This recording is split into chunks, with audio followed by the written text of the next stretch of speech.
3, 2, 1. Yo, what's happening, boys? This is your boy Fast Blackman 7 here, and today it's going to be a different type of video. I'm going to be showing you the best 5 formations that is very effective in this year's game. As you guys know, there's a new patch coming out as well. I've already played 3 games with it. Yeah, 3 games with it, and I do feel a difference that the skill moves are a bit more slow to exit. Like for example, the step over is very slow when you're trying to exit away from your opponent, and so you have to keep that in mind. And now guys, I'm going to be showing you the best 5 formations in this year's game. So coming in number 5 will be a very interesting one. I'm going to go to a 5 back, a formation that I do see common, and that is the 5-2-1-2, a formation that I struggle to break down because you got 3 center backs and you got the 2 wing backs in this formation, and you got a cam, your 2 strikers up front, 2 center mids. And the key in this formation is that having the wing backs join the attack, because the main weakness of this formation is that you haven't got any width whatsoever. So you do need your fullbacks to be, you know, quick, able to get down the line and pretty much cause problems in your opponent's defense. You can put the wing backs on balance and overlap, and they will be open all the time because no one guards the wing backs when someone uses this formation. So that is a very it's a difficult formation to defend against. So that is number 5, the 5-2-1-2. Coming in number 4, it is going to be the 4-1-2-1-2, a formation that was heavily used in FIFA's 16, 17, 18, a very popular formation during that time. And unfortunately, this formation is not as used as much, but is very good going forward. You got so many attacking options with the triangle up front with the cam and the 2 strikers. You got 1 CDM and the 2 center mids.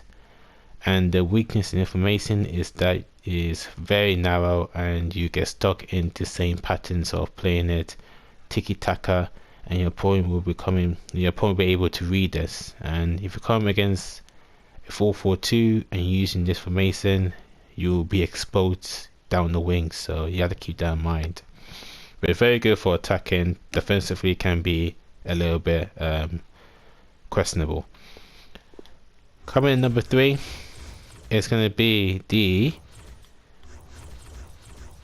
4-2-2-2. Yes guys, the 4-2-2-2. As you guys know, I do see some players use this formation and it's very effective. Again, same thing with the 4-1-2-1-2. You got the 2 strikers, you got the 2 cams, the 2 CDMs, and obviously the back 4. Very attacking. Defensively can be a little bit questionable, and you have to be able to plan this formation correctly, because if you have your cams to stay forward, they will stay forward, and therefore you'll be exposed. Although you got 2 CDMs that will help you out, however, it's down to you and how well you defend with this formation. So once again, very good going forwards. You got options up front. Defensively, a bit questionable, and also you're lacking width with this formation as well. You haven't got any width with this one. And the second is going to be the 4-2-3-1. A very balanced formation, although I don't see a lot of people using this formation this year. I'm going to show you the formation that most people are using. That is in number 1. I think you guys will probably have a good guess and see who's number 1. But yeah, the 4-2-3-1, flexible, innit? Very flexible. You got the 3 cams, you got the striker, the 2 CDMs, so you're very secure in defense. You got so many options, a lot of triangles you can do with this formation. And yeah, you can attack, you can defend, you can play fast, you can play slow, so you got options. The downside about this formation is that the CDMs can sometimes get fatigued because they have to cover someone else's space. If one CDM goes forward, then they have to try and cover up for that space. And also, you only got 1 striker, so it'll be very easy to read on what you're trying to do, because obviously the striker is going to, you're going to give it to the striker. Everybody knows that when you play this formation. So you have to keep that in mind. Those are the only two negatives I could think about this formation.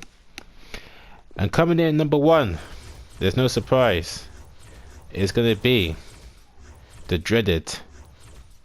I was going to say this one is a very good formation, the 4-4-2. I'll give this an honorable mention. The 4-4-2 brackets 2 is very good. You got 2 TDMs, and you got, let me show you the difference between the 4-4-2 and the 4-4-2 flag. Okay, so this is like an honorable mention right here. So the 4-4-2 brackets 2, I say is a little bit more, I think defensive is a bit better because you got the 2 CTMs and they're closer to the back lines, so there's less space between the midfield and the defense. And with the 4-4-2 flat, you can see the space between the centre backs and the centre mids is very bigger, so you have to keep that in mind. But this is obviously number 1, the 4-4-2 flat. You do see a lot of players use this formation a lot. Is you got 2 strikers, you got 4 midfielders, you got a typical defense. Obviously the formation is very good going forwards. Defensively is where you can be exposed because you only got 2 centre mids, and if you press up and if you don't set them on stable while attacking, then it's going to be an easy walk through to your defense, and then you have to pretty much manually defend with defenders, and then one mistake with defenders will mean that you're going to concede an easy goal. So you have to keep that in mind. You can put the wingers on comeback and defense as well if you do need that defensive stability, which I recommend doing. And yeah, I mean, the 4-4-2, a pain in the arse to play against in weekend league. And yeah, and that is my top 5 formations. What is your top 5 formations? Let me know in the comments section down below. Any formations that I missed out, let me know in the comments section down below. And until then, goodbye.